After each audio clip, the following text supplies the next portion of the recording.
My name is Lowell Bakke, and I hope you've enjoyed this course as much as I did when I went through this a few months ago. I trust that you have learned and been stretched, and your eyes have been opened to what God is calling you and others to do. As a pastor, it was thrilling for me to see what Christian and others have discovered in this thing we call the theology of work. I pastored for almost 35 years.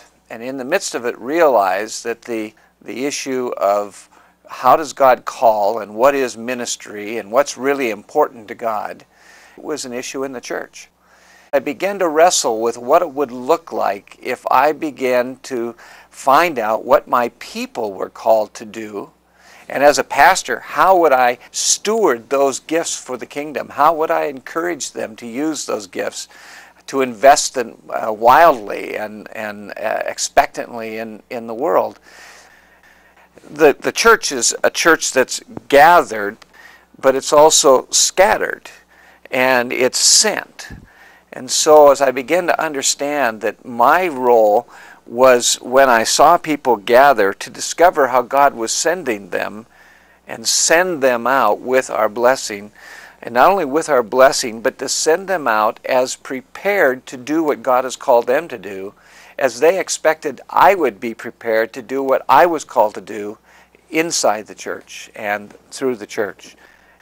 One of the things that I would encourage you to do as you leave this class is to sit down with your pastor and literally explain to him what God is doing in your life.